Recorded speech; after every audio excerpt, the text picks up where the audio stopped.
Isang mapagpalang sandali po sa bawat isa sa inyo, mga kaibigan ng puso. Saan man kayo naroroon sa mga sandaling ito, naway ang init ng ating pagkukwentuhan ay magsilbing yakap sa inyong kaluluwa. Muli, ako po ang inyong kasama, handang magbukas ng isa na namang aklat ng buhay na susubok sa ating mga damdamin. Sinasabi nila na ang pamilya ay isang kayamanan na hindi matutumbasan ng anumang salapi. Pero paano kung ang mismong salapi ang magiging pait na susubok kung gaano katatag ang pundasyon ng isang pamilya? Halina't pakinggan natin ang kwento ni Tatay Sinag. Ang katahimikan sa maliit na bahay ni Tatay Sinag ay may sariling bigat. Tila ito isang kumot na bumabalot sa bawat lumang muebles, sa bawat sulok na nilamon na ng alikabok at mga alaala. Sa gitna ng hapagkainan, isang maliit na bilog na cake ang nakapatong, sapat lamang para sa isang tao. Sa ibabaw nito, isang kandila ang nakatayo. Ang ningas nito'y nanginginig, parang pusong nag-aalinlangan. Ika-65 kaarawan niya. Pinagmasdan ni Sinag ang kandila. Isang pilit na ngiti ang gumuhit sa kanyang mga labi, ngunit hindi ito umabot sa kanyang mga mata. Ang mga matang iyon ay pagod na. Pagod sa paghihintay, pagod sa pag-asam. Kinuha niya ang kanyang lumang telepono na nakapatong sa mesa. Walang mensahe, walang tawag.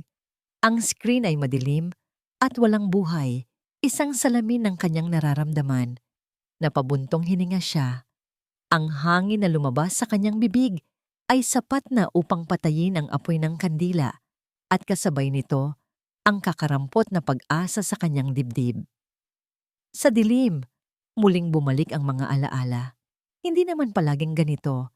Naaalala pa niya ang mga kaarawan noon na puno ng ingay at tawanan.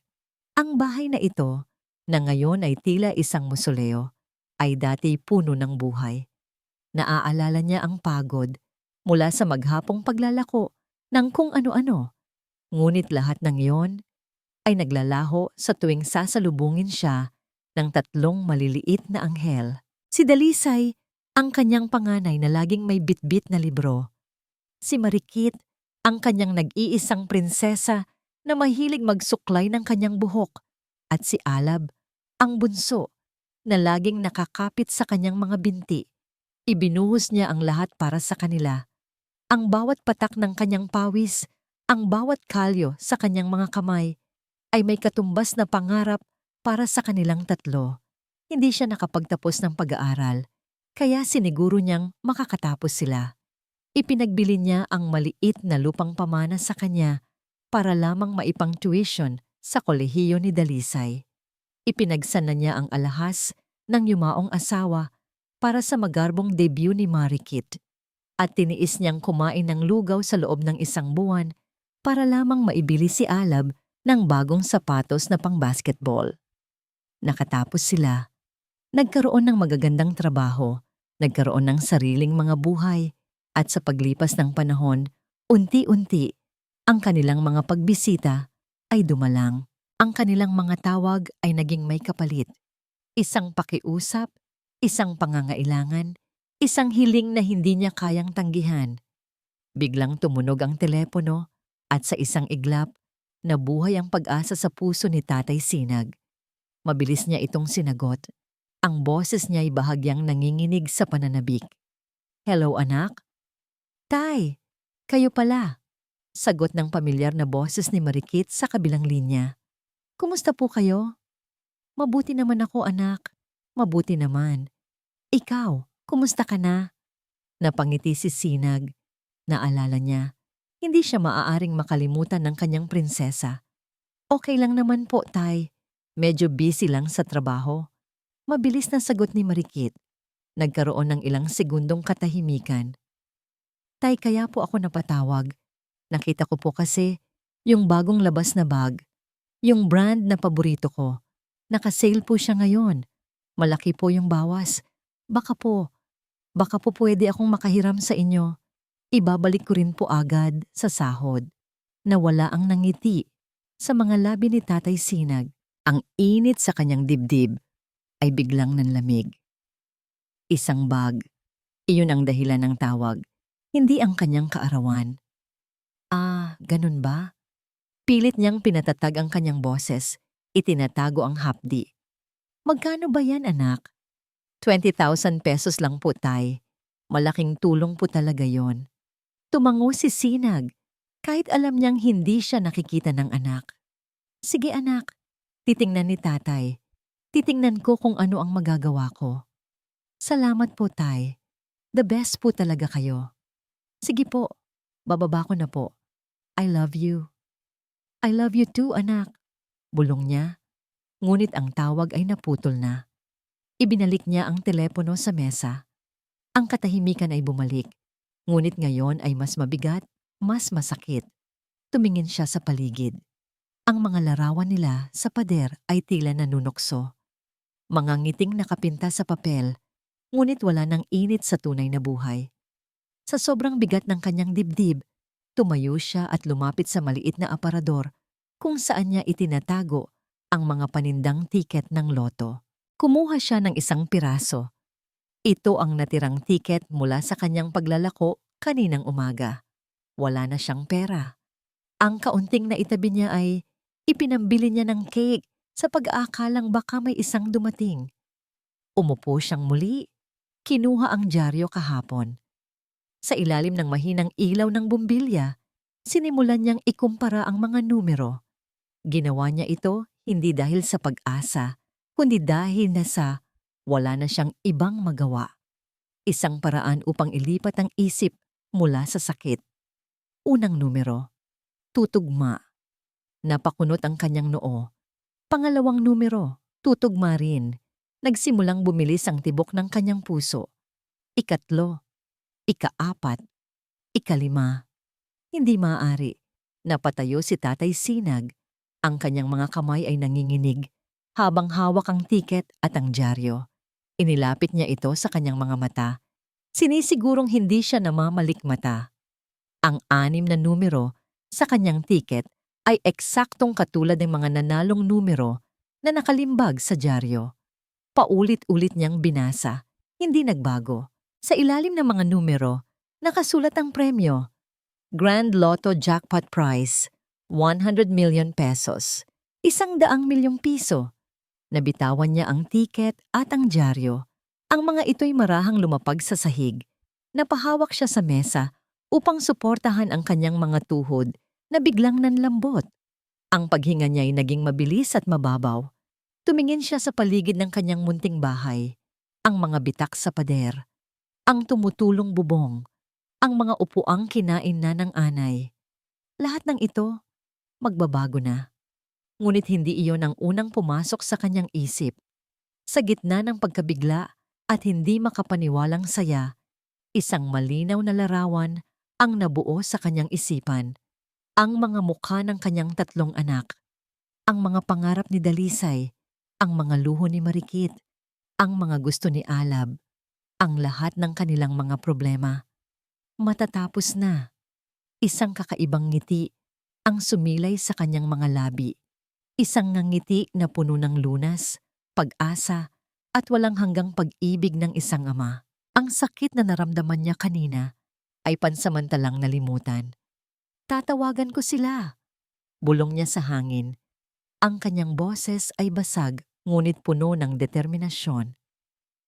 Bukas na bukas, tatawagan ko ang aking mga anak.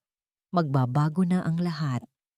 Hindi nagtagal at ang balitang maswerte si Tatay Sinag ay kumalat sa kanilang maliit na barangay na parang apoy sa tuyong damuhan. Nagsimula ito sa Lotto Outlet kung saan niya kinumpirma ang tiket. At bago pa man sumikat ang araw kinabukasan, alam na ng lahat. At gaya ng inaasahan, kasabay ng pagsikat ng araw, ang pagdating ng kanyang 3 anak. Isang magarang sasakyan ang pumarada sa tapat ng bahay. Isang sasakyang hindi kailanman nakatapak sa baku-bakong kalsada ng kanilang lugar. Halos sabay-sabay na bumukas ang mga pinto nito. Unang bumaba si Dalisay. Suot ang kanyang plansadong polo at seryosong mukha. Sumunod si Marikit, maingat na inilalabas ang kanyang mga mamahaling sapatos mula sa kotse. Tila nandidiri sa alikabok ng daan. At sa huli, si Alab, na mukhang bagong gising pa, suot ang kanyang mga branded na damit. Ang katahimikan sa bahay ni Sinag ay biglang nabasag. Tay! Tatay! Sigaw ni Marikit. Ang boses niya ay puno ng artipisyal na pananabik. Pumasok siya sa loob at niyakap ng mahigpit ang kanyang ama. Naramdaman ni Sinag ang tela ng mamahaling damit nito at naamoy ang pabangong mas mahal pa sa kanyang kinikita sa isang buwan. Anak, tanging nasabi ni Sinag na bigla sa bigla ang pagdating at sa higpit ng yakap na matagal na niyang hindi naramdaman. Tatay, narinig namin ang balita. Sobrang saya po namin para sa inyo. Sabi naman ni Dalisay, tinatapik ang balikat ng ama. Sumunod na yumakap si Alab, isang mabilis at walang kabuhay-buhay na yakap. Pagkatapos ng yakap, bahagyang lumayo si Marikit at pinagpagan ang balikat ng ama. Naku tay, ang dami niyo pong alikabok, sabi niya na nakangiti. Ngunit ang kanyang mga mata ay hindi maitago ang bahagyang pandidiri sa itsura ng lumang bahay. Para kay Tatay Sinag, ang eksenang yon ay tila isang panaginip. Ang kanyang mga anak, na kailan may hindi magkasabay na umuwi, ay narito ngayon, sabay-sabay, puno ng ngiti, puno ng pagmamahal. Ngunit sa likod ng kanyang tuwa, may isang katanungan na nagsimulang umusbong sa kanyang isipan. Dahil ba sa kanya o dahil sa pera? Kinagabihan, ang maliit na hapagkainan na kagabi lamang ay pinaglalamayan ng kalungkutan ay ngayoy puno ng pagkain. Nag-order ang mga anak niya ng pagkain mula sa isang sikat na restaurant. Fried chicken, pizza, spaghetti, at mga inuming hindi niya kailanman natikman. Ang lahat ay masasarap, ngunit napansin niyang walang sino man ang nagtanong kung ano ba ang gusto niyang kainin. Tay, simula ngayon, hindi na po kayo maglalako, sabi ni Dalisay habang ngumunguya. Aalagaan na po namin kayo. Panahon na para magpahinga kayo. Oo nga po, Tay, segunda ni Marikit. Pwede na tayong bumili ng bagong bahay sa isang subdivision. Yung may swimming pool at syempre, bagong kotse para hindi na po kayo nagko-commute. Ako, Tay, gusto kong mag-travel, sabat ni Alab. Gusto kong makita ang mundo. Ngayon, posible na ang lahat. Patuloy silang nagsalita, nagplano, at nangako. Ang bawat salita ay matamis sa pandinig, ngunit para kay Sinag, ang mga ito'y tila walang bigat, walang katotohanan. Tumingin siya sa kanilang mga mukha, mga mukhang sabik na sabik, nagniningning hindi dahil sa pagmamahal sa kanya, kundi sa kinang ng 100,000,000 piso. Pagkatapos ng hapunan, inilabas ni Dalisay ang isang folder mula sa kanyang leather na bag. Ibinuklat niya ito sa mesa at tumambad kay Tatay Sinag ang mga papel na puno ng mga numero at graph na hindi niya maintindihan. Tay, ito po yung business proposal na ginawa ko. Panimula ni Dalisay, ang boses niya ay puno ng kumpiyansa. Real estate development. Siguradong investment po ito. Kung ipapasok natin dito ang kalahati ng premyo, sa loob ng 5 taon, dodoble po yan. Ito po ang magiging kinabukasan ng pamilya natin, Tay. Ang legacy ng mga Rosales. Legacy, kinabukasan, pamilya. Ang mga salita ay magaganda, ngunit ang naramdaman ni Sinag ay isang malamig na kamay na humahaplos sa kanyang puso. Tinitigan niya si Dalisay, ang kanyang matalinong anak, na ang tanging nakikita ay mga numero, hindi ang amang nasa kanyang harapan. At sa sandaling iyon, isang alaala ang biglang bumalik sa kanya. Isang alaala na matagal na niyang sinubukang ibaon sa limot. Ang imahe ng kanyang matalik na kaibigan na si Lino, na nakahiga sa isang payak na kama sa isang pampublikong ospital. Payat na payat. Ang balat ay kulay abo at ang paghinga ay mababaw. Si Lino ay dating isang matagumpay na negosyante, ngunit naloko ng sarili niyang mga kamag-anak. Kinuha ang lahat sa kanya. Nang siya'y magkasakit at maubos ang pera, iniwan din siya. Hawak ni Sinag ang nanlalamig na kamay ni Lino noon. Sinag! Bulong ng kanyang kaibigan. Ang boses ay halos hangin na lamang. Ang pera. Nakakasilaw. Nakakalimutan ng mga tao ang tunay na mahalaga. Tingnan mo ako. Mayaman ako noon, pero mamamatay akong mag-isa. May isang patak ng luha na dumaloy mula sa mga mata ni Lino. I-promise mo sa akin, Sinag, pagpapatuloy nito. Kung sakaling palarin ka sa buhay, huwag mong hahayaang ang pera ang maging sentro ng pamilya mo. At kung may pagkakataon ka, gumawa ka ng isang bagay na mag-iiwan ng marka. Isang bagay na hindi para sa'yo, kundi para sa mga taong walang-wala. Sa mga taong nakalimutan na ng mundo. Sa mga taong katulad ko. I-promise mo sa akin. Pangako, Lino. Pangako. Sagot ni Sinag noon. Ang kanyang sariling mga luha ay dumadaloy. Ang alaala ay naglaho at bumalik siya sa kasalukuyan. Ang ingay ng kanyang mga anak na nagtatalo kung anong kulay ng kotse ang bibilhin. Ang tunog ng kanilang mga tawanan habang pinag-uusapan ang milyon-milyon. Lahat ng iyon ay tila isang ingay na walang kahulugan. Pinagmasdan niya sila. Si Dalisay na abala sa kanyang mga papeles, si Marikit na nagbabrowse ng mga mansyon sa kanyang telepono, at si Alab na nakangisi habang nag-i-imagine ng kanyang mga biyahe. Ang mga ngiti, ang mga yakap, ang mga matatamis na salita. Lahat ay mga maskara. Napatingin si Tatay Sinag sa kanyang mga kamay na may kalyo at kulubot na. Ito ang mga kamay na nagtaguyod sa kanila. Ito ang mga kamay na handang ibigay ang lahat. Ngunit ngayon, sa unang pagkakataon sa kanyang buhay, isang malamig at nakakatakot na tanong ang gumapang sa kanyang puso. Kung ang perang ito ay biglang mawala, tanong niya sa kanyang sarili, habang pinagmamasdan ng mga anak na abala sa pagpaplano ng kanilang bagong buhay. Kung bukas ay bumalik ako sa pagiging isang hamak na maglalako ng tiket, mananatili pa rin kaya ang pagmamahal na ito? Kinabukasan, pagkatapos ng gabing puno ng pekeng tawanan at mga planong nakasentro sa pera, maagang umalis si Tatay Sinag. Hindi siya nagtungo sa palengke o sa kanyang karaniwang ruta ng paglalako. Nagtungo siya sa isang maliit at lumang opisina sa bayan, isang lugar na amoy ng mga lumang papel at pinagkakatiwalaang mga sekreto. Sa pinto, nakasulat ang isang pangalan, Atty. Ricardo de Guzman, Notaryo Publiko. Si Atty. de Guzman ay hindi lamang abogado ni Sinag, siya ay kaibigan niya mula pagkabata. Isang lalaking may buhok, nakasimputi ng ulap at mga matang nakakita na ng maraming kwento ng buhay. Sinag, bati ng matandang abogado. Ang boses ay kalmado. Narinig ko ang balita. Binabati kita. Ngunit ang itsura mo, hindi yan ang itsura ng isang taong nanalo ng 100 milyon. Umupo si Sinag sa silyang kahoy sa tapat ng mesa. Inilapag niya ang kanyang lumang sombrero at bumuntong hininga ng malalim. Ricky, panimula niya tinatawag ang kaibigan sa palayaw nito.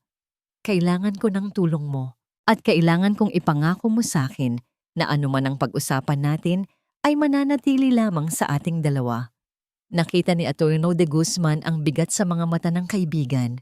Tumango siya. Habang buhay, Sinag. Ano yon? Ikinuwento ni Tatay Sinag ang lahat. Ang biglaang pagdating ng mga anak. Ang mga plano. Ang kawalan ng tunay na pagmamahal sa kanilang mga mata. At ang pangako niya kay Lino. Habang nagsasalita siya, ang sakit sa kanyang puso ay unti-unting napalitan ng isang matigas na determinasyon. Gusto kong itago ang pera, Ricky, sabi ni Sinag. Ang boses ay matatag. Lahat ng iyon, ilipat mo sa mga account na hindi nila mahahanap. At pagkatapos, sasabihin ko sa kanila na nagkamali lang ang lahat, na hindi pala ako ang nanalo. Napahinto ang abogado sa pagsusulat. Tinitigan niya ang kaibigan. Sinag, sigurado ka ba rito? Ito'y masakit na laro. Laro na ikaw ang pinakamasasaktan. Mas masakit kung mabubuhay ako sa isang kasinungalingan. Sagot ni Sinag. Kailangan kong malaman. Kailangan kong bigyan sila ng isang huling pagsusulit. Kung babagsak sila, kahit masakit, tatanggapin ko. Dahil doon, malalaman ko kung saan ko dapat ilagay ang biyayang ito. Walang nagawa si Attorney De Guzman, kundi ang tumango sa paghanga at awa. Inayos nila ang lahat. Ang pera ay ginawang manager's checks at idineposito sa ilalim ng isang foundation na itinatag para sa isang layuning tanging silang dalawa lamang ang nakakaalam. Sa papel, si Tatay Sinag ay muling isang hamak na matandang walang pera. Pag-uwi niya sa bahay, nadatnan niya ang kanyang mga anak na nagtatawanan pa rin sa sala. Pinag-uusapan ang mga ari-ari ang bibilhin. Huminto sila nang makita ang seryosong mukha ng kanilang ama. Dito na magsisimula. Kinuha niya ang kanyang telepono, ang kanyang mga kamay ay bahagyang nanginginig. Huminga siya ng malalim at nagpanggap na may kausap. Ano po? Sigurado po kayo? Pero paanong nangyari yon? Isang numero lang ang nagkamali. Ang kanyang boses ay puno ng pagkabigla at pagkadismaya. Lahat ng mata ay nakatuon sa kanya. Sige po. Salamat. Ibinaba niya ang telepono. Ang kanyang mga balikat ay tila binagsakan ng langit. Tumingin siya sa kanyang mga anak. Ang kanyang mga mata ay nanlalabo. Tay, anong problema? Tanong ni Dalisay. Ang loto, sabi ni Sinag. Ang boses ay basag. Tumawag yung taga-opisina. Nagkaroon daw ng error sa machine. May na-double check sila. May na-verify hindi pala ako ang nanalo. Isang nakabibinging katahimikan ang bumalot sa buong bahay. Ang mga ngiti ay naglaho. Ang mga pangarap ay biglang naging abo. Ano? Sigaw ni Marikit. Napatayo. Hindi yan totoo. Nagbibiro kayo. Di ba, Tay? Hindi, anak. Patawarin niyo ako. Punyeta! Sigaw ni Alab. At sa isang iglap ay sinipa niya ang maliit na mesang nasa kanyang harapan. Umasa kami sa wala. Pinagmukha mo kaming tanga. Tanging si Dalisay ang nanatiling tahimik. Ngunit ang katahimikan niya ay mas masakit pa kaysa sa mga sigaw ng kanyang mga kapatid. Ang kanyang mga mata ay nanlilisik, puno ng kalkulasyon at malamig na galit. Tinitigan niya ang kanyang ama na parang ito ang pinakamalaking hadlang sa kanyang buhay. Kinagabihan, isa-isang nagpaalam ang kanyang mga anak. Ang mga dahilan ay pare-pareho. May importanteng gagawin, may meeting, may kailangang asikasuhin. Ang mga matatamis na salita ay napalitan ng mabilis at formal na paalam. Ang mga yakap ay nawala.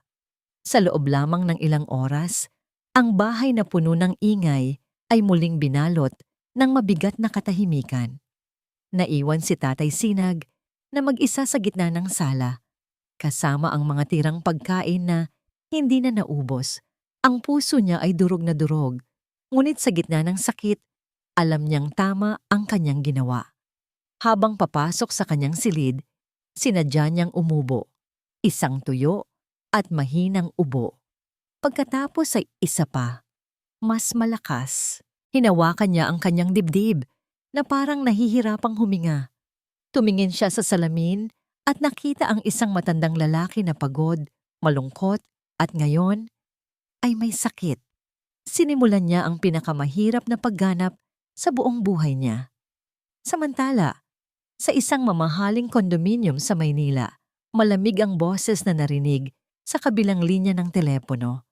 Kausap ni Dalisay ang kanyang dalawang kapatid. Wala na ang pera, sabi niya. Ang boses ay walang emosyon. Huwag na nating pag-usapan yon. Pero yung bahay at lupa kay tatay, may halaga pa rin yon. Kailangan nating kumilos. Ang mga sumunod na araw ay naging isang walang katapusang bangungot para kay Tatay Sinag. Ang kanyang mga anak ay bumalik, gaya ng sinabi ni Dalisay. Ngunit hindi sila bumalik upang mag-alaga. Sila'y bumalik na parang mga bantay sa isang bilanggo, naghihintay na lamang sa hatol. Ang bahay na dati puno ng katahimikan ay napalitan ng mga buntong hininga, ng pagkainip at mga bulong ng pagrereklamo. Ang pag-aalaga nila ay isang palabas na walang puso. Isang umaga, pumasok si Marikit sa kanyang silid. Dala ang isang bandehado ng lugaw.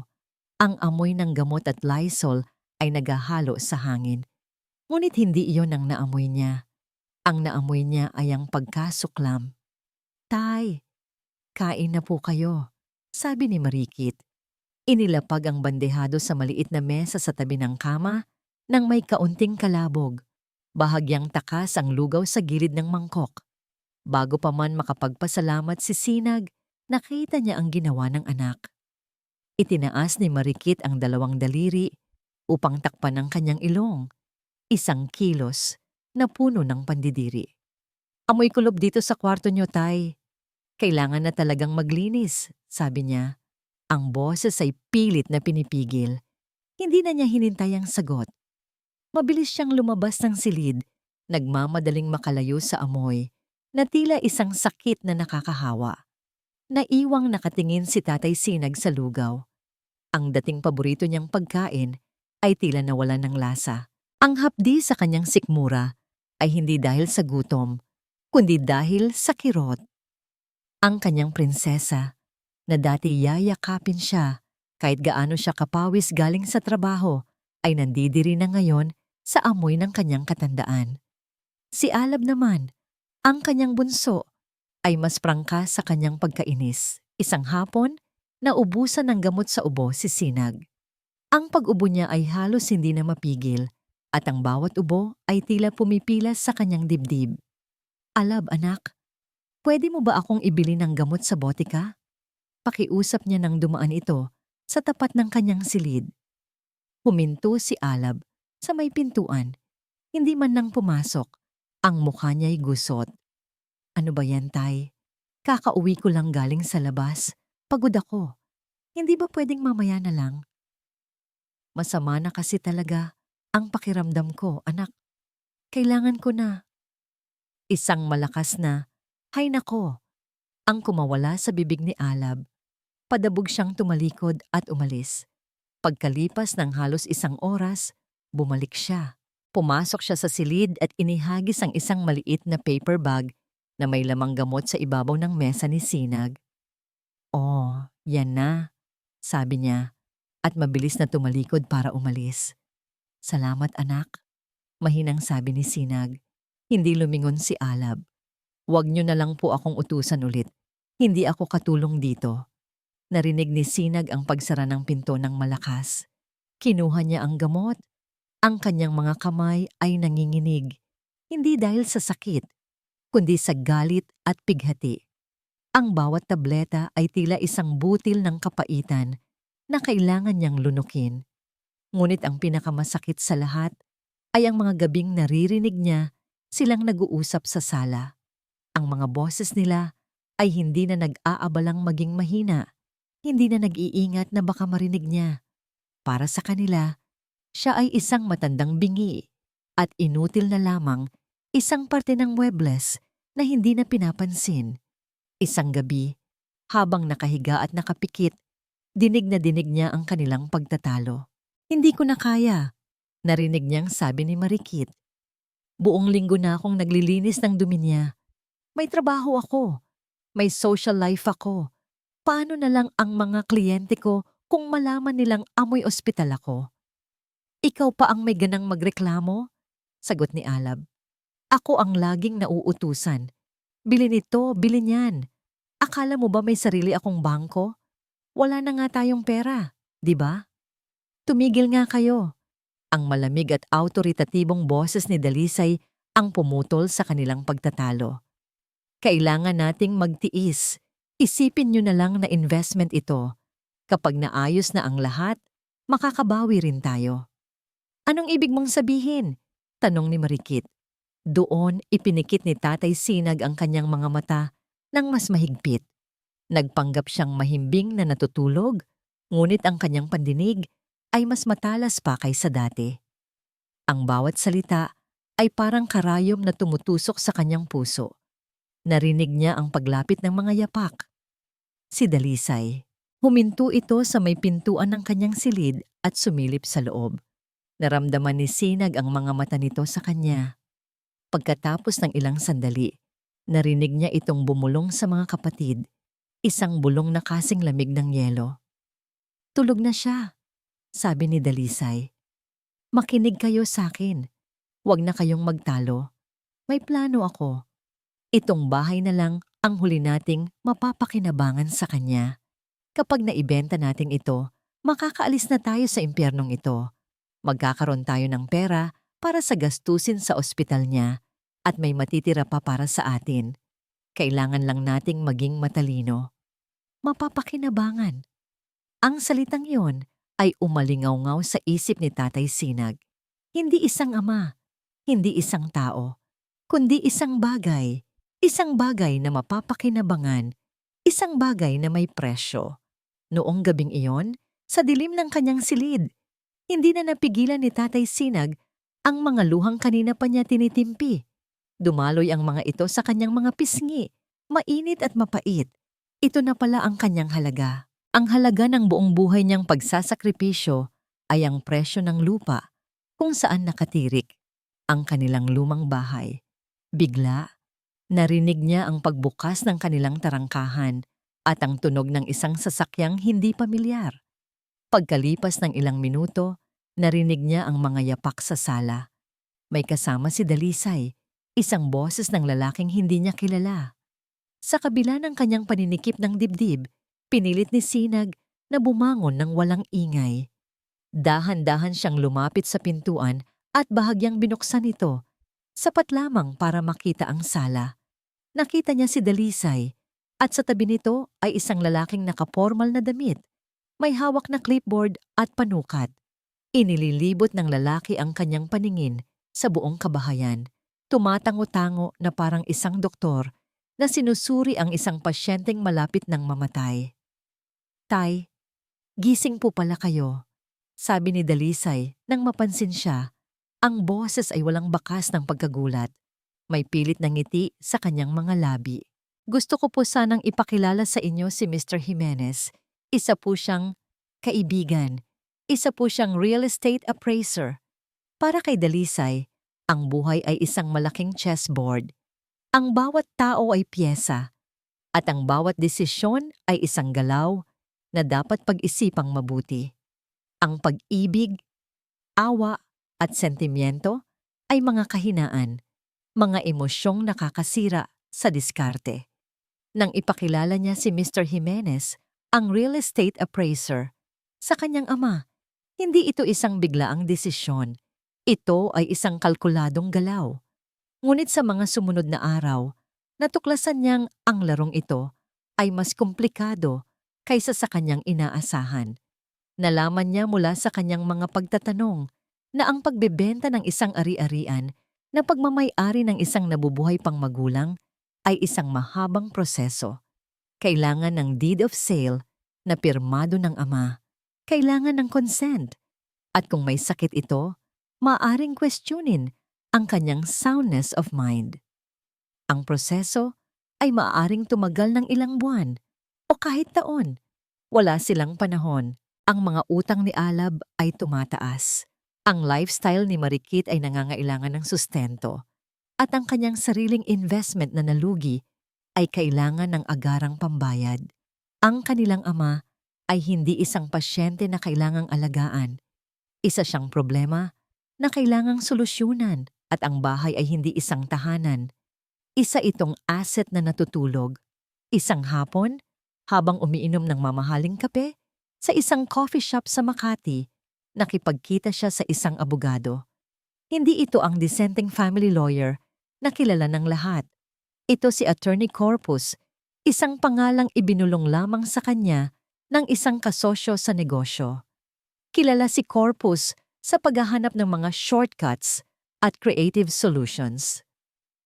Ang coffee shop ay malilim at ang usapan nila ay mas madilim pa. Simple lang ang problema, attorney, sabi ni Dalisay pagkatapos ilatag ang sitwasyon. Ang bahay at lupa ay nakapangalan pa sa ama ko. May sakit siya at, sa totoo lang, nagiging pabigat na. Paano namin ito maibebenta sa pinakamabilis na paraan? Ngumisi si Attorney Corpus, isang nanggisi na hindi umabot sa kanyang mga mata. Pagbebenta? Matagal yan. Maraming tanong. Maraming papeles. Sabi nito, hinahalo ang kanyang kape. Kung gusto mo ng mabilis, hindi pagbebenta ang solusyon. Ano kung ganon? Tanong ni Dalisay. Nakakunot ang noo. Sumandal ang abogado. Special Power of Attorney, SPA. Ang mga salitang yon ay tumatak sa isip ni Dalisay. Isang dokumento na magbibigay sa kanya o sa kanilang tatlo ng absolutong kapangyarihan na pamahalaan, isangla at ibenta ang lahat ng ari-arian ng kanilang ama nang hindi na kailangan pang dumaan dito. Papipirmahin niyo lang siya, patuloy ni Attorney Corpus na para bang ang sinasabi niya ay kasing simple ng paghingi ng isang basong tubig. Sabihin niyong para sa mga gastusin sa ospital, para sa mga papeles ng SSS, kahit ano. Basta pumirma siya, para niyo na ring sinabing tapos ang laro. Checkmate. Ang lason ay naihasik na. Ang ideya ay kumapit sa utak ni Dalisay na parang isang parasitiko. Hindi ito masama, sabi niya sa sarili. Ito ay praktikal. Ito ay para sa ikabubuti ng lahat. Aalisin nito ang bigat sa balikat ng kanilang ama. Sila na ang bahala sa lahat. Sila na ang magdedesisyon para sa kanya. Noong gabing iyon, tinipon niya sina Marikit at Alab sa kusina, habang ang kanilang ama ay mahinang umuubo sa loob ng silid. May solusyon na ako, panimula niya. Inilapag ang isang folder sa mesa. Ipinakita niya sa kanila ang isang sample ng SPA na draft ni Attorney Corpus. Special Power of Attorney? Naguguluhang tanong ni Marikit. Ibig sabihin nito, paliwanag ni Dalisay, kapag pumirma si tatay dito, tayo na ang magkakaroon ng karapatang magdesisyon sa lahat ng ari-arian niya. Pwede na nating maibenta ang bahay ng walang aberya. Biglang namutla si Marikit. Teka, Dalisay, hindi ba parang sobra naman yata yan? Parang niloloko na natin si tatay niyan. May kislap ng konsensya sa kanyang mga mata, isang maliit na ningas ng pag-aalinlangan. Ngunit alam ni Dalisay kung saan hahagilapin ang kanyang kahinaan. Sobra? Marikit, isipin mo, sabi niya. Ang boses ay naging malumanay, ngunit may diin. Pagkatapos nito, wala nang problema. Makakabili ka na ng bagong kotse, makakalipat ka na sa kondominium na gusto mo. Hindi mo na kailangang amuyin ang gamot at kulob araw-araw. Magiging malaya na tayo. Hindi ba't yun naman ang gusto nating lahat? Ang salitang malaya ay tumama kay Marikit. Ang imahe ng luho at kaginhawaan ay mabilis na pumawi sa kakarampot na konsensyang nararamdaman niya. Dahan-dahan siyang tumango. Tumingin si Dalisay kay Alab na kanina patahimik. Ikaw? Nagkibit balikat si Alab. Basta ako, simple lang. May makukuha ba tayong pera dyan? Oo o hindi? Oo, malaki, sagot ni Dalisay. Sige, yun lang ang kailangan kong malaman. Gawin niyo na ang kailangan niyong gawin. Walang pakialam si Alab sa mga detalye, sa moralidad ng kanilang gagawin. Ang mahalaga lang ay ang resulta. Tapos na ang usapan. Ang hatol ay naibigay na. Kinabukasan, hawak na ni Dalisay ang opisyal na dokumento mula sa opisina ni Attorney Corpus. Pinagmasdan niya ang mga blangkong linya sa ibabaw ng pangalan ng kanilang ama, Sinag Rosales. Ang papel na yon ay hindi lamang isang dokumento. Ito ang kanilang tiket palabas. Ito ang susi sa kanilang mga pangarap. Isang susi na kukunin nila mula sa kamay ng taong nagbigay sa kanila ng lahat. Itinupi niya ang mga papel at inilagay sa loob ng isang envelope. Huminga siya ng malalim, pinakalma ang sarili, inayos niya ang kanyang damit at nagsanay ng isang mamangiting puno ng pag-aalala at pagmamahal. Isang nangiting sanay na siyang isuot. Dahan-dahan siyang naglakad papunta sa silid ng kanyang ama. Kumatok siya ng marahan bago pumasok. Nakita niya itong nakahiga, mukhang mas mahina kaysa kahapon. "Tay," sabi niya. Ang boses ay malambing. Umupo siya sa gilid ng kama. "Pasensya na po sa abala." "Ano yon, anak?" tanong ni Tatay Sinag. Inilabas ni Dalisay ang envelope at isang ballpen. Inilapag niya ito nang maingat sa tabi ng kanyang ama. Ang plastik ng ngiti ay hindi nawawala sa kanyang mga labi. "Tatay, may mga papeles lang po tayong kailangang ayusin. Para po ito sa inyo, para mas mapadali ang pag-aasikaso ko sa mga gastusin. Sa ospital, sa mga benepisyo ninyo, kailangan ko lang po ng pirma ninyo rito." Ang sakit na nararamdaman ni Tatay Sinag sa kanyang katawan ay walang-wala kumpara sa sakit na unti-unting dumudurog sa kanyang kaluluwa. Ang kanyang pagpapanggap na mahina ay nagiging totoo na. Ang bigat sa kanyang dibdib ay hindi na lamang dulot ng pekeng ubo, kundi ng tunay na pighati. Nakahiga siya nang pumasok si Dalisay, dala ang isang nangiting kailanman ay hindi naging sinsero. Naramdaman ni Sinag ang lamig sa hangin, isang babala ng paparating na unos. Pinagmasdan niya ang kanyang panganay na umupo sa gilid ng kanyang kama. Ang amoy ng mamahaling pabango nito ay tila isang insulto sa kahirapan ng kanilang tahanan. At pagkatapos ay inilabas nito ang mga papel. Ang lason. "Tatay, may mga papeles lang po tayong kailangang ayusin." Pinakinggan ni Sinag ang bawat salitang lumalabas sa bibig ni Dalisay. Ang mga salita ay malumanay. "Para sa inyo, para mapadali, benepisyo, ospital." Ngunit ang mga salitang ito ay mga palamuti lamang sa isang pangit na katotohanan. Ibinigay sa kanya ni Dalisay ang mga papel at ang ballpen. Ang mga kamay ni Sinag ay nanginginig, ngunit hindi dahil sa kahinaan. Nanginginig ang mga ito sa pinaghalong galit at dalamhati. Sa kabila ng panlalabo ng kanyang mga mata, sinikap niyang basahin ang mga nakasulat sa itaas ng dokumento at doon, nakita niya ang mga salitang kinatatakutan niya. Mga salitang kumpirmasyon sa lahat ng kanyang hinala. Special power of attorney. Ang mga letrang iyon ay tila tumalon mula sa papel at sumampal sa kanyang mukha. Isang legal na dokumento para agawin sa kanya ang lahat. Hindi lamang ang bahay, kundi ang kanyang karapatan, ang kanyang pagkatao. Dahan-dahan niyang itinaas ang kanyang tingin mula sa papel patungo sa mukha ng kanyang anak. Ang pekeng ngiti ni Dalisay ay naroon pa rin, ngunit ngayon, para kay Sinag, ito na ang pinakanakakatakot na ngiting nakita niya sa buong buhay niya. "Dalisay," sabi ni Sinag, ang kanyang boses ay mahina, ngunit matatag, walang bakas ng pag-ubo. "Ano? Ano ito?" Bahagyang natigilan si Dalisay. Hindi niya inaasahan ang tanong. "Papeles lang po, tay. Para po, binabasa ko." Putol ni Sinag. At sa unang pagkakataon, sa loob ng maraming linggo, isang kislap ng dating lakas ang lumitaw sa kanyang mga mata. Itinuro niya ang mga salita. "Special power of attorney." Alam mo ba kung ano ang ibig sabihin nito, anak? Nawala ang nangiti sa mukha ni Dalisay. Napalitan ito ng pagkainis. "Tay, huwag na po nating gawing komplikado. Ito po ay para sa kapakanan ninyo." "Para sa kapakanan ko?" Isang mapait na tawa ang kumawala sa lalamunan ni Sinag.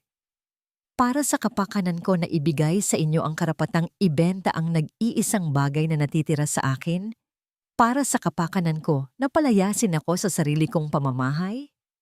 Sa puntong yun, tila narinig ni na Marikit at Alab ang pagtaas ng boses sa loob ng silid. Mabilis silang pumasok. Nakita nila ang tensyon, ang mga papel sa kamay ng kanilang ama, at ang nagbabagong anyo sa mukha ni Dalisay. Anong nangyayari dito? Tanong ni Marikit. Ayaw pumirma ni tatay. Mabilis na sagot ni Dalisay. Ang boses ay puno ng sisi. Lumapit si Marikit sa ama, at ang kanyang sandata ay ang kanyang mga pekeng luha. Tay naman, bakit po kayo nag-iisip ng ganyan? Sabi niya, ang boses ay nanginginig. Ginagawa lang po namin ito dahil nag-aalala kami sa inyo. Paano kung maospital kayo? Paano natin babayaran ang mga bill? Ito lang po ang paraan para maalagaan namin kayo ng mabuti. Ang bawat salita ay isang patak ng asido sa sugatan ng puso ni Sinag. Pag-aalaga. Ang pag-aalagang sinasabi nila ay may kasamang pandidiri at pagrereklamo. Tama si ate, sabat ni Alab. Nawawalan na ng pasensya. Sumandal siya sa hamba ng pinto. Ang mga braso ay nakakrus sa kanyang dibdib. Ano bang problema? Pirma lang yan. Pinapahirapan niyo pa kami.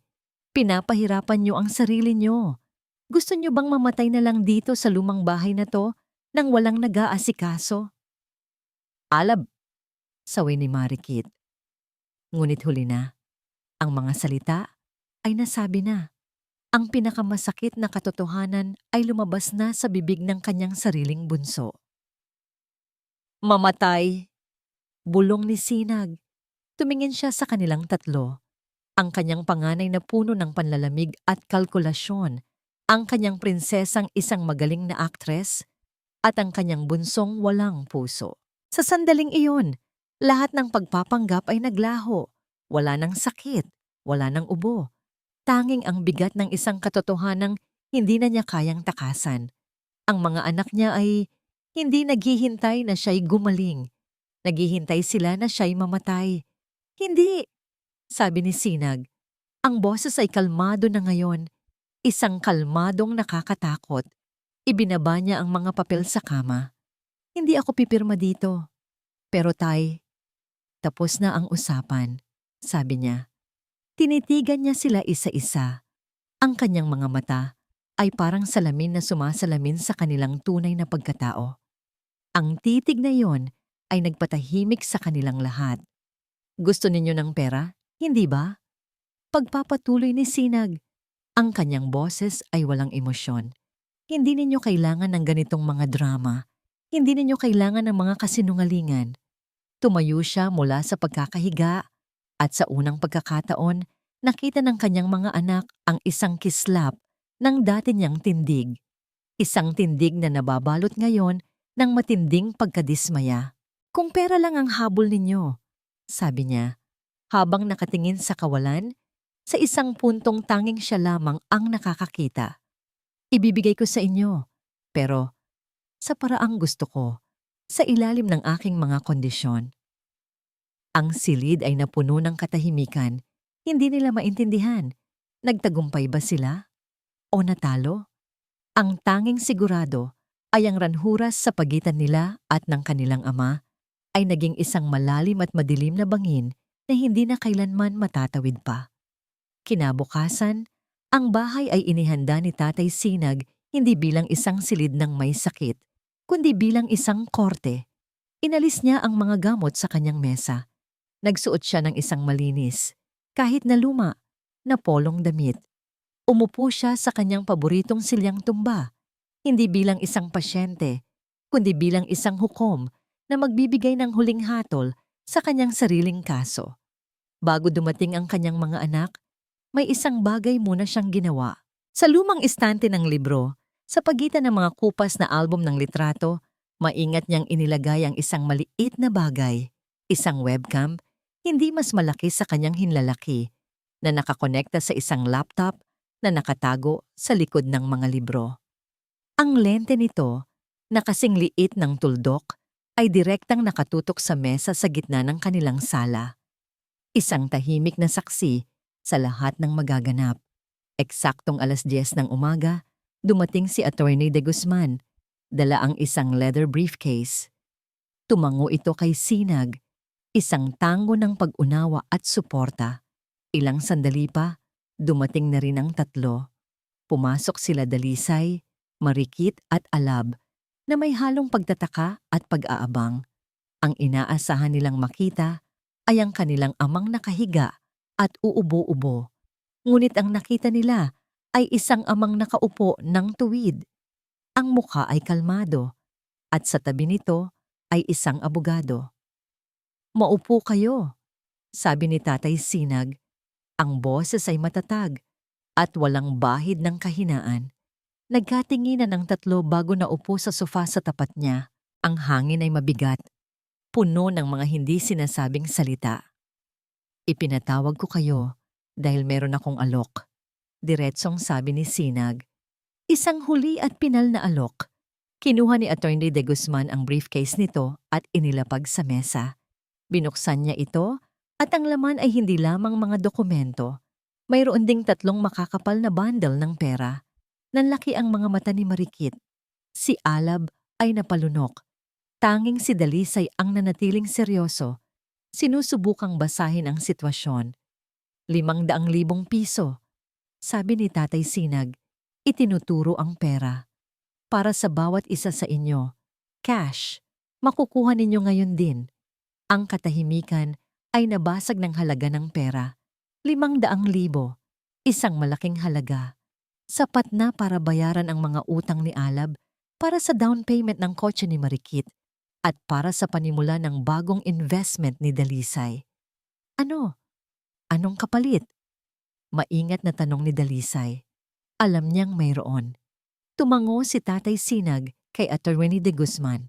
Inilabas ng abogado ang 3 kopya ng isang dokumento at inilatag ito sa mesa. "Ito ang kapalit," sabi ni Attorney De Guzman. Ang kanyang boses ay formal at walang emosyon. "Isang kasunduan. Babasahin ko ang pinakamahahalagang bahagi." Inayos ng abogado ang kanyang salamin. "Sa pagpirma sa dokumentong ito, ang bawat isa sa inyo, Dalisay Rosales, Marikit Rosales, at Alab Rosales, ay kusang loob at walang pag-aalinlangang sumasang-ayon sa mga sumusunod. Una, sa lubusang pagputol ng anumang ugnayan bilang ama at anak kay Ginoong Sinag Rosales, ang mga salita ay tumama na parang isang malakas na sampal. Pagputol ng ugnayan. Ikalawa, patuloy ng abogado sa pagtalikod sa anumang karapatan, interes o habol sa lahat ng kasalukuyan at hinaharap na ari-arian, mana o anumang yaman na pagmamay-ari ni Ginoong Sinag Rosales. At ikatlo, bilang kapalit, tatanggap ang bawat isa ng halagang 500,000 piso bilang pinal na settlement sa lahat ng nabanggit. Pagkatapos basahin, tiningnan ng abogado ang kanilang mga mukha.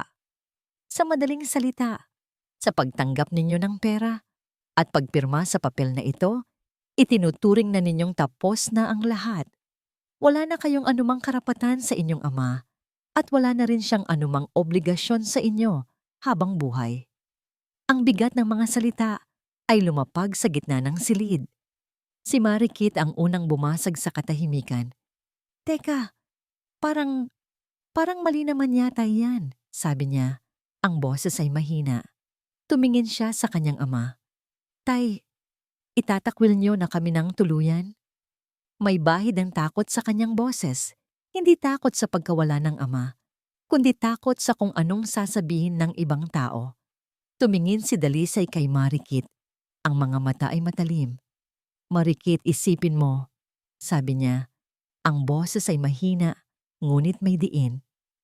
"Ito na yung kalayaan na gusto natin. Pera. Walang responsibilidad. Hindi ba't mas mabuti na ito kaysa sa maghintay tayo sa wala?" "Oo nga," sabat ni Alab. Sabik na sa pera. "Ano pang pinag-uusapan natin? Deal na yan. Pirmahan na yan." Tumingin si Marikit mula sa malamig na mga mata ni Dalisay, sa sabik na mukha ni Alab, at pabalik sa pera na nakapatong sa mesa. Ang mga imahe ng bagong damit, bakasyon, at paghanga mula sa kanyang mga kaibigan ay mabilis na bumura sa kakarampot na pag-aalinlangang natitira sa kanya. Dahan-dahan siyang tumango. Hindi nagsalita si Tatay Sinag. Pinanood lamang niya sila. Isang ama na pinapanood ang sariling hatol na kamatayan sa puso ng kanyang mga anak. Kung gayon, sabi ni Attorney De Guzman, itinulak ang mga dokumento at isang ballpen sa gitna ng mesa. Sino ang mauuna? Walang pag-aalinlangan. Kinuha ni Dalisay ang ballpen. Ang tunog ng dulo nito sa papel ay ang tanging maririnig sa silid. Pumirma siya ng mabilis at malinis. Isinunod niya si Alab na halos iguhit lang ang kanyang pangalan sa sobrang pananabik. At sa huli, si Marikit. Kinuha niya ang ballpen. Nag-angat siya ng tingin sa kanyang ama sa huling pagkakataon. Naghahanap siya, hindi ng awa, kundi ng kumpirmasyon na tama ang kanyang ginagawa. Ngunit ang nakita niya ay isang blangkong mukha. Isang mukha na tumanggap na ng kanyang kapalaran. Yumuko siya at mabilis na pumirma. Tapos na. Isa-isang kinuha ni Attorney De Guzman ang mga dokumento. Pagkatapos ay itinulak niya ang 3 bundle ng pera patungo sa kanila. Kinuha nila ang pera. Hindi nila binilang. Alam nilang kompleto. Isa-isa silang tumayo. Walang nagsabi ng salamat. Walang nagsabi ng paalam. Walang huling yakap. Tinalikuran lamang nila ang kanilang ama at naglakad palabas ng pinto. Ang pagsara ng pinto ay umalingaw-ngaw sa buong bahay. Isang tunog ng katapusan. Naiwan si Tatay Sinag kasama ang kanyang abogado sa gitna ng nakabibinging katahimikan. Pagkalipas ng ilang sandali, tumango siya sa kaibigan. Tumayo si Attorney De Guzman, tinapik siya sa balikat at tahimik na umalis. Iniwan siyang mag-isa sa kanyang bagong kalayaan. Mag-isa na lamang si Sinag sa sala. Tumingin siya sa direksyon kung saan nakatago ang maliit na kamera. Ang tahimik na saksi. At doon, sa wakas, ang lakas na ipinakita niya sa harap ng kanyang mga anak ay bumigay. Isang butil ng luha ang namuo sa gilid ng kanyang mata. Dahan-dahan itong gumulong sa kanyang kulubot na pisngi. Isang luhang naglalaman ng 65 taon ng pag-ibig, sakripisyo, at ngayon ay pinal na paglaya. Tumingin siya sa lente ng kamera na para bang kinakausap ang isang matagal ng yumaong kaibigan. Tapos na, Lino. Bulong niya sa hangin. Ang boses ay basag at puno ng pighati. Tapos na ang lahat. Ngayon, oras na para tuparin ang pangako natin. 1 taon. Sa loob ng 1 taon, kayang mabago ang lahat. Ang isang maliit na binhi ay maaaring maging isang punong mayabong. Ang isang sugat ay maaaring maghilom at mag-iwan na lamang ng peklat. At ang isang pusong durog ay maaaring matutong tumibok muli. Sa bayan ng Silangan, isang lugar na dati kilala lamang sa pagiging tahimik, may isang bagong istrukturang naging simbolo ng pag-asa. Ito ay isang gusaling puti at maliwanag. Napapalibutan ng isang hardin na puno ng mga bulaklak at halamang gulay. Sa arko ng pasukan nito, nakaukit sa kahoy ang mga salita. Bahay Sinag.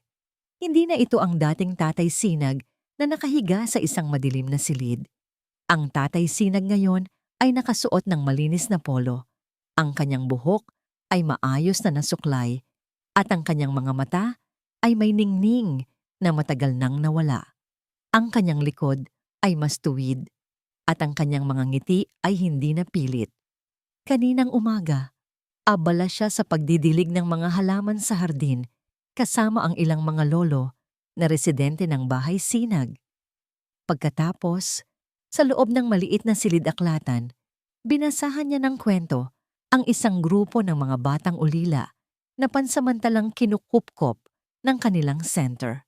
At dahil sa kabutihan ng prinsipe, ang buong kaharian ay muling lumiwanag at namuhay nang maligaya magpakailanman pagtatapos niya sa kwento.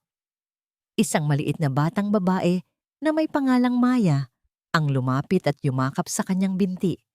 Salamat po, Lolo Sinag. Paborito ko po yung kwentong yun.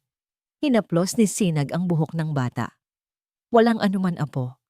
Ang salitang lolo at apo ay dumadaloy na ngayon mula sa kanilang mga labi ng may natural na pagmamahal. Isang pagmamahal na hindi niya kailanman naramdaman mula sa dugo at laman na pinagmulan niya. Dito sa bahay Sinag, natagpuan niya ang lahat ng nawala sa kanya. Natagpuan niya ang isang pamilya sa mga matatandang katulad niyang pinabayaan. Natagpuan niya ang kagalakan sa tawa ng mga batang walang kinagisnan. Dito, siya ay hindi isang asset o isang pabigat. Siya ay si Lolo Sinag, ang haligi ng kanilang munting komunidad. Ang tanghalian ay isang masayang salo-salo sa malaking kainan. Ang bawat isa ay may kwento, may tawanan. Habang kumakain, paminsan-minsan ay sumasagi pa rin sa kanyang isipan ang tatlo. Hindi na ito masakit tulad ng dati, ngunit naroon pa rin. Parang isang lumang peklat na kumikirot kapag malamig ang panahon. May mga balitang nakakarating sa kanya, mga tsismis na dala ng hangin. Mga kwentong hindi niya gustong pakinggan, ngunit hindi niya maiwasang marinig. Isang iglap, ang imahe ay lumilipat sa isang masikip at madilim na opisina sa Maynila. Si Dalisay, na ngayon ay mas payat at may malalalim na eye bags, ay sinisigawan ng isang tao sa kabilang linya ng telepono. Wala akong pakialam sa mga palusot mo, Rosales. Bayaran mo ang utang mo kung ayaw mong ipakaladkad kita palabas ng lungga mo. Ang imahe ay muling lumilipat sa isang sanglaan. Si Marikit, nakasuot ng malaking sunglasses at scarf upang itago ang kanyang mukha, ay malungkot na iniaabot ang kanyang huling natitirang designer bag sa appraiser. Ang kanyang mga kamay, na dati puno ng alahas, ay ngayoy wala ng palamuti. At sa huli, ang imahe ay napupunta sa isang maingay at mabahong bar sa isang eskinita. Si Alab ay nakasubsob sa isang mesang puno ng mga basyo ng murang alak. Nang subukan niyang umorder pa, tinawanan lang siya ng bartender. Wala ka ng pambayad, tol. Umuwi ka na't matulog.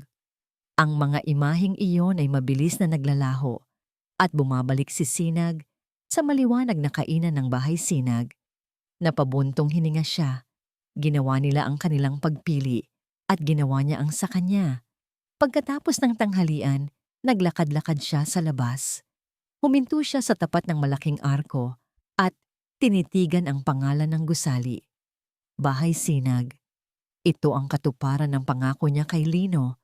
Ito ang kanyang diwa. Ito ang kanyang tunay na pamana.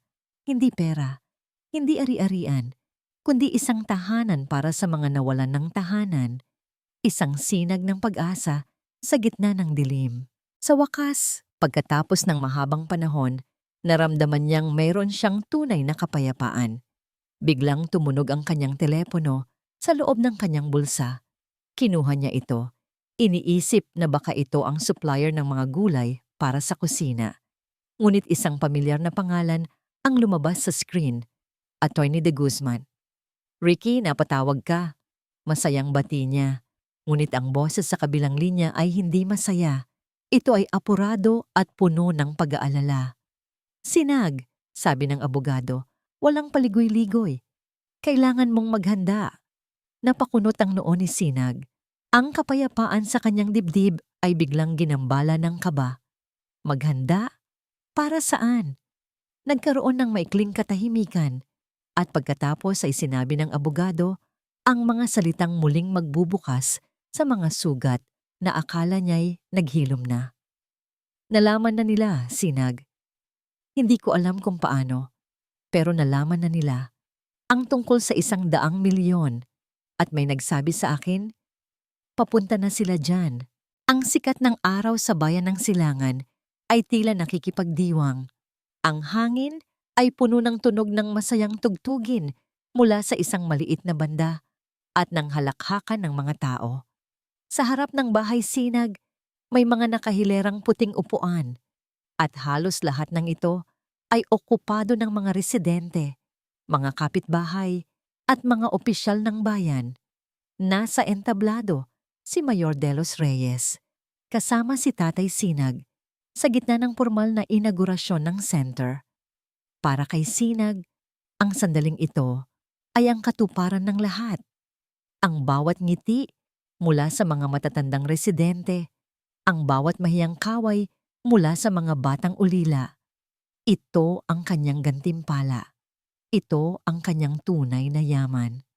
At kaya naman, isang malaking karangalan para sa akin na bigyan ng pagkilala ang taong nasa likod ng lahat ng ito, sabi ni Mayor De Los Reyes sa mikropono, nakangiti kay Sinag. Isang taong may ginintuang puso ang nag-iisang haligi ng bahay Sinag. Walang iba kundi si G. Sinag Rosales.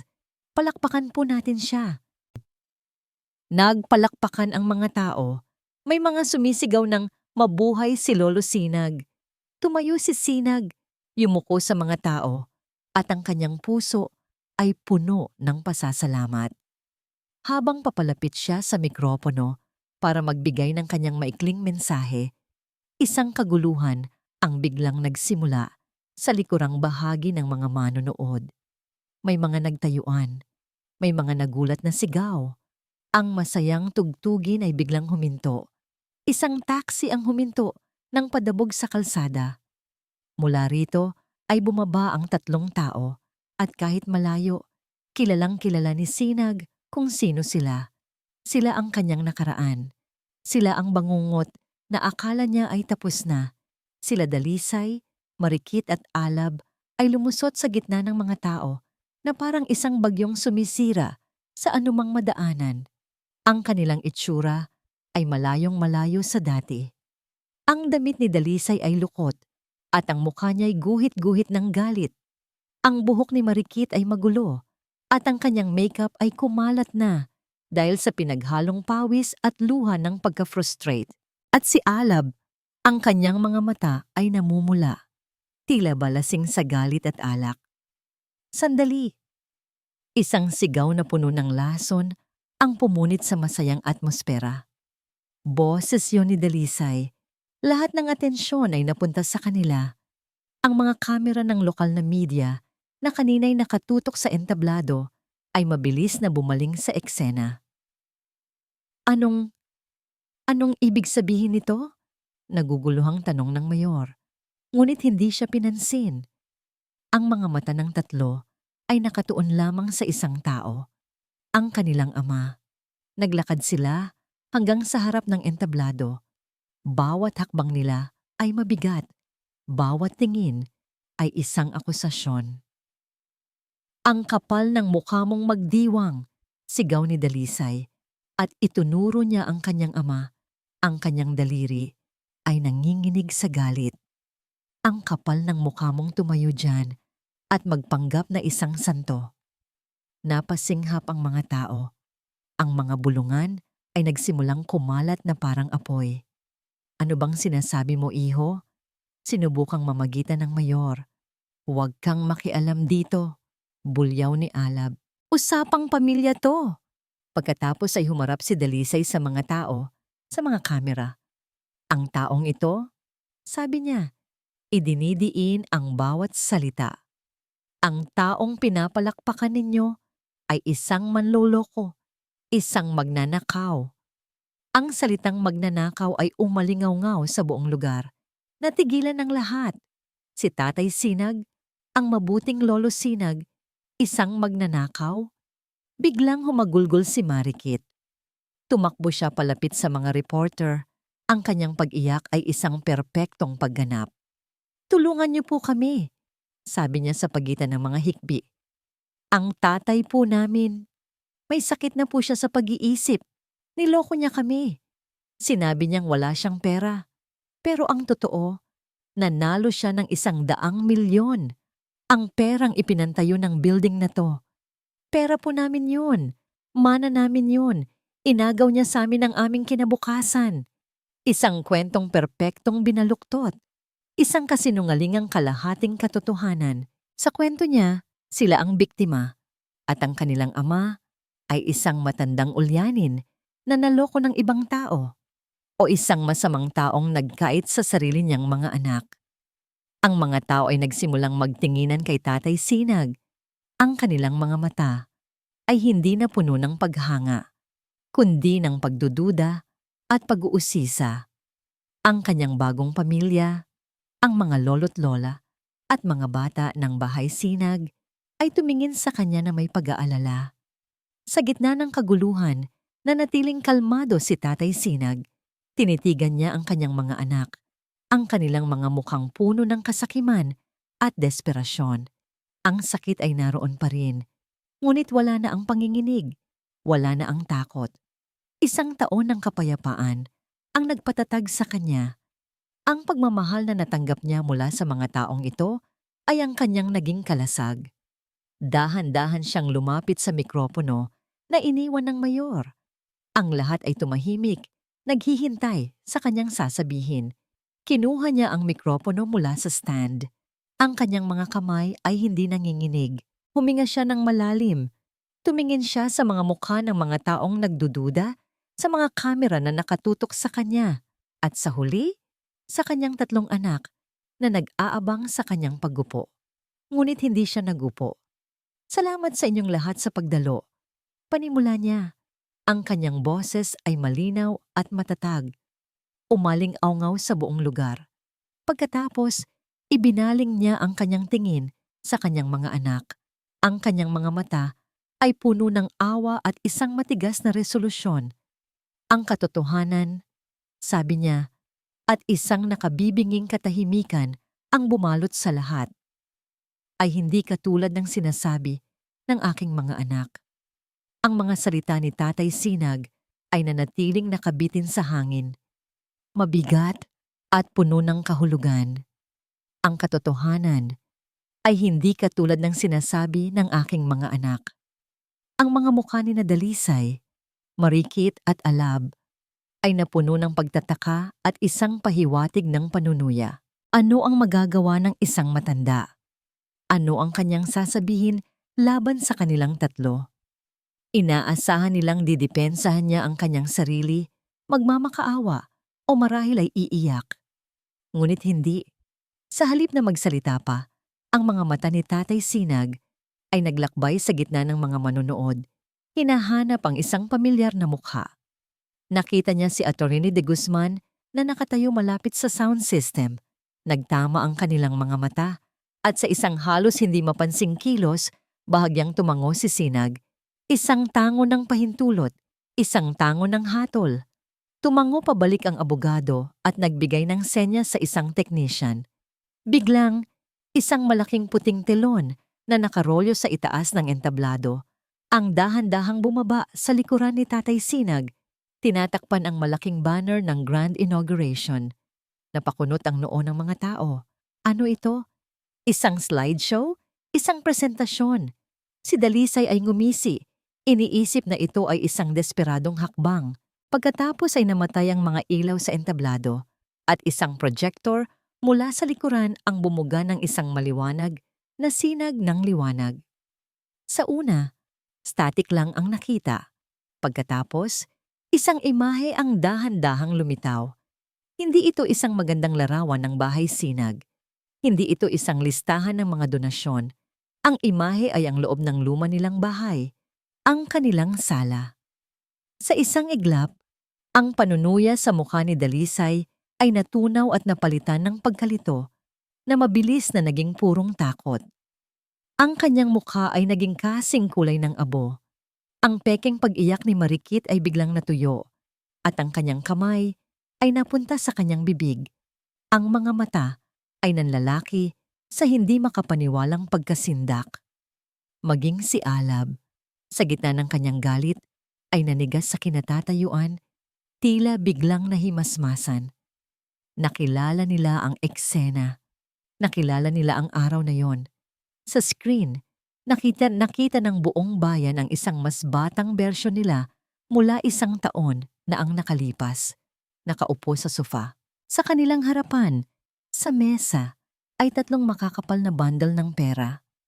At sa tabi nito, ang kanilang ama na mukhang malungkot ngunit determinado. Ang mga bulungan ay nagsimula sa mga manunod. Sila yan, di ba? Pagkatapos ay nagsimulang tumakbo ang video at ang boses mula sa mga speaker ay malinaw na malinaw. Ito ang boses ni Attorney De Guzman. Sa pagpirma sa dokumentong ito ay kusang loob na sumasang-ayon sa lubusang pagputol ng anumang ugnayan bilang ama at anak. Isang malakas na pagsinghap ang narinig mula sa mga tao. Ang video ay nagpatuloy. Ipinakita nito ang pagpirma ni Dalisay.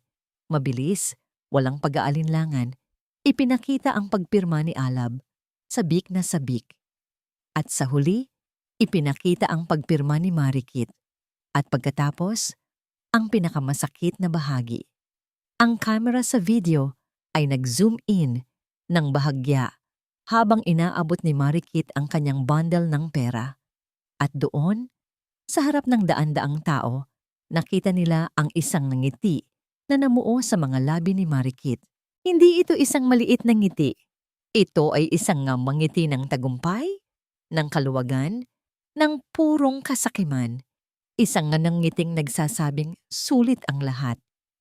Ang mga bulungan ay naging mga salita ng pagkasuklam. Ang mga daliri ay nagsimulang ituro sa tatlong magkakapatid na ngayon ay parang mga estatwang gawa sa asin, hindi makagalaw sa kanilang kinatatayuan. At para tapusin ang lahat, narinig ng buong bayan ang boses ni Dalisay na sinabi niya pagkatapos nilang pumirma at bago sila tumayo para umalis. Isang boses na puno ng pagmamalaki at kawalang puso. Sa wakas, malaya na rin tayo sa matanda. Pagkatapos ng mga salitang yon, ang screen ay naging itim. Isang nakabibinging katahimikan ang bumalot sa buong lugar. Isang katahimikang mas mabigat pa sa pinakamalakas na sigaw. Isang katahimikang puno ng paghuhusga. Ang hangin mismo ay tila humatol sa kanila. Dahan-dahang bumukas muli ang mga ilaw sa entablado at si Tatay Sinag ay naroon pa rin, nakatayo. Hawak ang mikropono. Ang kanyang mukha ay malungkot, ngunit matatag. Tiningnan niya ang kanyang tatlong anak na ngayon ay parang binuhusan ng nagyeyelong tubig. Ang kanilang mga mukha ay puno ng pagkagulat, kahihiyan, at ang masakit na katotohanang wala na silang matatakbuhan. Ang kanilang mga kasinungalingan ay ginawang abo sa harap ng lahat. Sa gitna ng katahimikang yon, dahan-dahang ibinaba ni Tatay Sinag ang mikropono sa kanyang bibig. Tumingin siya ng diretso sa mga mata ni Dalisay. At sa isang boses na kalmado, ngunit tumatagos hanggang sa buto, nagtanong siya ng isang simpleng katanungan. Ngayon, sino ang sinungaling? Ang tanong ni Tatay Sinag ay nanatiling nakabitin sa hangin, isang espada na tumusok sa puso ng katahimikan. Ngayon, sino ang sinungaling? Walang sumagot, hindi makasagot. Sina Dalisay, Marikit at Alab ay nanatiling nakatayo sa harap ng entablado, ngunit ang kanilang tapang ay ganap nang nawala. Ang mga matang kanina'y puno ng akusasyon ay ngayoy puno ng kahihiyan, nakatitig sa lupa na para bang hinihiling nilang bumuka ito at lamunin sila ng buo. Ang katahimikan ay binasag ng mga tao, hindi ng palakpakan, kundi ng mga galit na bulungan. Walang hiya, kawawang matanda, sariling mga anak, ginanito siya. Ang mga kamera na kanina'y nakatutok kay Sinag ay mabilis na bumaling sa tatlo. Ang flash ng mga ito ay parang mga kidlat na humahampas sa kanilang mga mukha. Sa gitna ng pagkalito, sinubukan ni Dalisay na gumalaw. Hinila niya ang braso ni Marikit at Alab.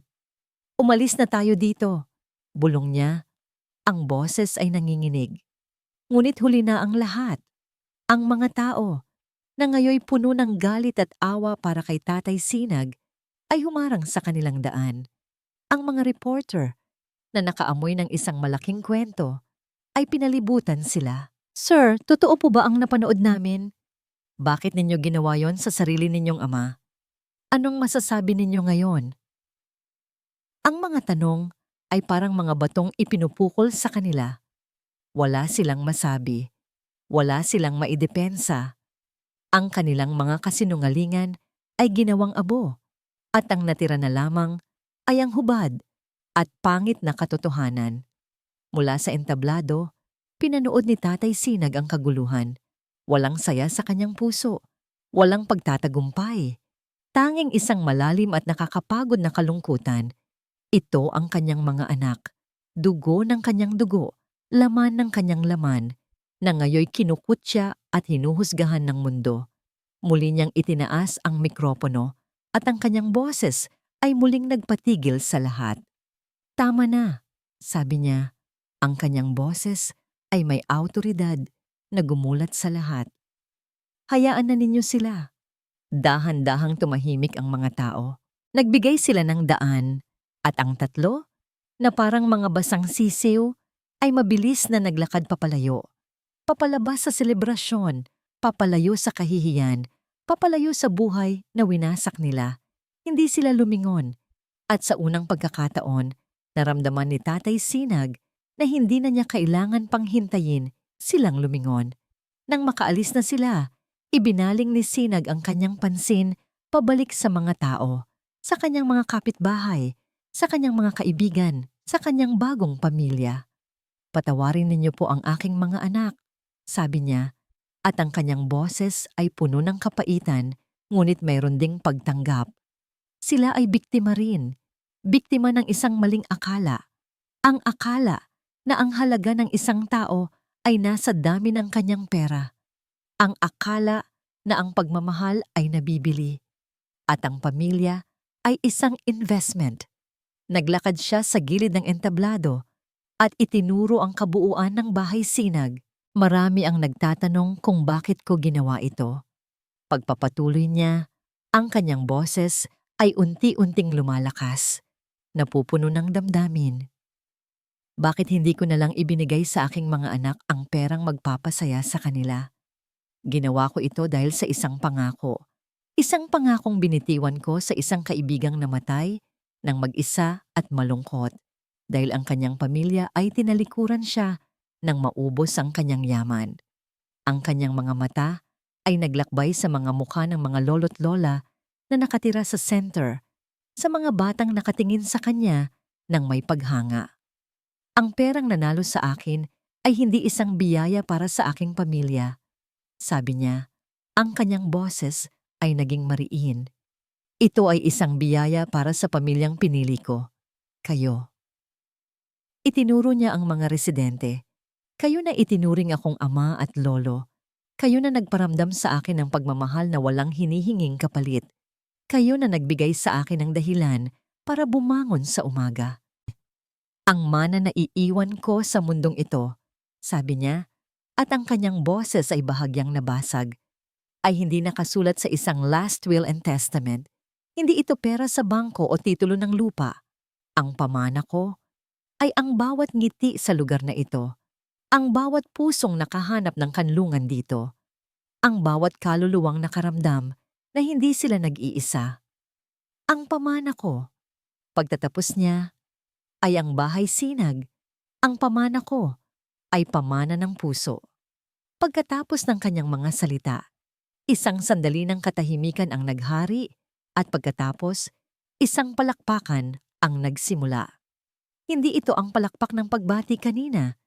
Ito ay isang palakpak na mas malalim, mas taos puso. Isang palakpak ng pag-unawa, respeto at pagmamahal.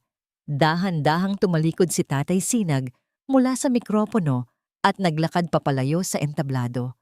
Pagod na siya. Pagod na ang kanyang puso sa laban. Ngunit sa wakas, tapos na. Malaya na siya. Habang naglalakad siya sa gitna ng mga taong bumabati sa kanya, isang maliit na kamay ang humawak sa kanyang daliri.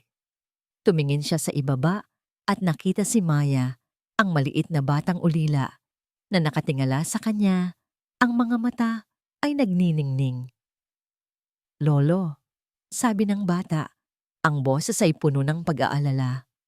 Okay lang po kayo? Yumuko si Tatay Sinag, sa gitna ng lahat ng nawala sa kanya. narito ang isang bagay na tunay at totoo. Isang bagay na hindi mabibili ng 100 milyong piso. Ngumiti siya. At sa unang pagkakataon, ang ngiting iyon ay umabot ng buong buo sa kanyang mga mata. Isang ngiti ng tunay na kapayapaan. Oo, apo, sagot niya. Hinahaplos ang buhok ng bata. Ngayon, okay na si Lolo. Lumipas ang ilang buwan. Ang iskandalo sa inaugurasyon ay naging usap-usapan sa loob ng ilang linggo.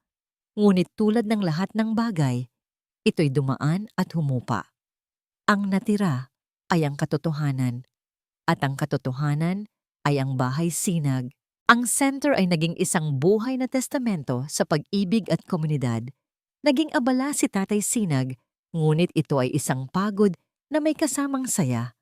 Ang kanyang mga araw ay napupuno ng mga simpleng bagay na nagbibigay ng malaking kahulugan.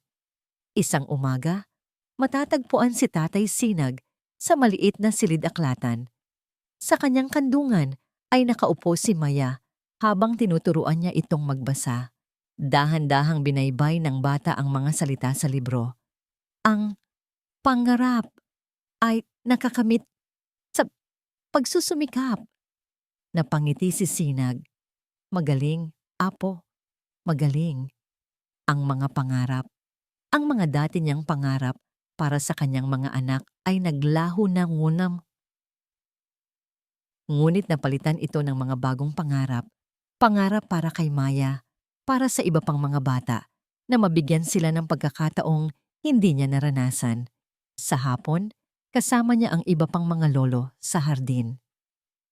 Habang nagbubunot sila ng damo at nag-aani ng mga sariwang gulay, nagtatawanan sila, nagbibiruan tungkol sa kanilang mga rayuma at sa kanilang mga apo sa tuhod. Dito, pantay-pantay sila. Walang mayaman, walang mahirap. Tanging mga taong nagtutulungan at nagdadamayan sa kanilang dapit hapon. Paminsan-minsan, may mga balitang nakakarating pa rin sa kanya tungkol sa tatlo. Mga pira-pirasong kwento mula sa mga dating kapitbahay. Naghiwalay na raw sila niyang landas. Si Dalisay ay sinasabing nagtatago dahil sa mga utang. Si Marikit ay umuwi raw sa probinsya ng kanyang biyenan, namumuhay ng simple at malayo sa luho. At si Alab, walang nakakaalam kung nasaan siya. Hindi na kumikirot ang puso ni Sinag kapag naririnig niya ang mga ito. Napalitan na ito ng isang malalim na awa. Ipinagdarasal na lamang niya sila sa gabi, na sana, sa kanilang pagbagsak, matagpuan nila ang aral na hindi na ibigay sa kanila ng pera. Isang gabi, habang nakaupo siya sa isang upuan sa labas ng bahay sinag, pinagmasdan niya ang paglubog ng araw sa bayan ng Silangan. Ang langit ay nag-aapoy sa kulay kahel at lila. Ang pangalan ng bayan ay nababagay dito, isang lugar ng mga bagong simula. Naramdaman niya na may tumabi sa kanya. Si Attorney de Guzman, nagdala ito ng 2 tasa ng mainit na kape. Magandang gabi, Sinag, sabi ng abogado. Ricky? Sagot ni Sinag. Tinanggap ang kape. Salamat sa pagdalaw. Wala yon, sabi ng kaibigan. Gusto ko lang makita kung ang kliyente ko ay masaya na sa kanyang pamana. Napangiti si Sinag. Higit pa sa masaya, Ricky, payapa. Nagkwentuhan sila tungkol sa mga lumang araw, sa kanilang mga pangarap, noong bata pa sila. At sa gitna ng kanilang usapan, biglang nagtanong ang abogado, Sinag, kung bibigyan ka ng pagkakataon, babaguhin mo ba ang lahat? Kung maibabalik mo ang oras, pipiliin mo bang hindi manalo sa loto para manatiling buo ang pamilya mo? Ito ay isang tanong na matagal nang iniisip ni Sinag. Humigop siya ng kape at tumingin sa malayong abot-tanaw. Dati, siguro ang sagot ko ay oo, pag-amin niya. Pero ngayon, alam ko na ang pamilyang akala kong buo ay matagal nang basag. Ang pera, hindi ito ang sumira sa amin. Ipinakita lamang nito ang mga bitak na matagal nang naroon. Tumingin siya sa mga bintana ng bahay sinag kung saan nagsisimula nang umilaw ang mga bombilya. Mula sa loob, dinig niya ang mahinang tunog ng tawanan at kantahan. Ang pera ay nagbigay sa akin ng isang masakit na pagpili, Ricky. Pagpapatuloy niya, pumili ako at pinili ko ito, ang pamilyang ito. Kung ito ang presyo ng kapayapaan, babayaran ko ito ng paulit-ulit. Tumango ang abogado, nauunawaan ng lahat. Nanatili sila roon, tahimik na pinapanood ang pag-agos ng buhay sa loob ng tahanang itinayo mula sa abo ng isang nasirang pamilya. Ang kamera ay dahan-dahang lumalayo. Mula sa dalawang matandang nagkakape, ito ay lumalawak, ipinapakita ang buong gusali ng Bahay Sinag, isang isla ng liwanag sa paparating na gabi. Sa loob nito ay ang tunog ng buhay, ng pag-asa, ng isang komunidad na nabuo hindi dahil sa dugo, kundi dahil sa pagpiling magmahalan. Ito ang pamana ni Tatay Sinag, hindi isang kwento ng milyon-milyong piso, kundi isang kwento ng isang pusong natagpuan ang tunay nitong tahanan. At dito po nagtatapos ang makulay at mapusong paglalakbay ni Tatay Sinag. Mula po sa kaibuturan ng aking puso, nais kong iparating ang aking taos-pusong pasasalamat sa inyong walang sawang pagsama sa amin sa bawat kabanata ng kwentong ito. Ang inyong pakikinig at pagsubaybay ang siyang nagbibigay buhay sa bawat salitang aking isinusulat. Habang binubuo ko ang kwento ni Tatay Sinag, para na rin akong naging bahagi ng kanyang buhay. Naramdaman ko ang kanyang pighati, ang kanyang pag-iisa, at higit sa lahat, ang kanyang hindi matatawarang pagmamahal bilang isang ama. Ang kwentong ito ay isang paalala na ang tunay na pamilya ay hindi palaging nakikita sa dugo, kundi sa pusong handang magmahal at mag-aruga ng walang hinihintay na kapalit. Ito rin ay isang kwento ng pag-asa, isang patunay na kahit sa pinakamatinding sakit at pagkadapa, laging may puwang para sa isang bagong simula, isang bagong pagbangon. Ngayon, kung inyo pong mamarapatin, nais ko namang pakinggan ang inyong saloobin. Ano po ang pinakamahalagang aral na iniwan sa inyo ng kwento ni Tatay Sinag? Aling bahagi ang pinakatumatak sa inyong puso? Ang inyong mga komento ay hindi lamang mga salita. Ito ay inspirasyon at liwanag na nagbibigay gabay sa aming mga susunod na likha. Muli, maraming salamat po. Hanggang sa ating susunod na pagkikita sa panibagong kwento. Nagmamahal at laging nagkukwento. Kwento at kilig.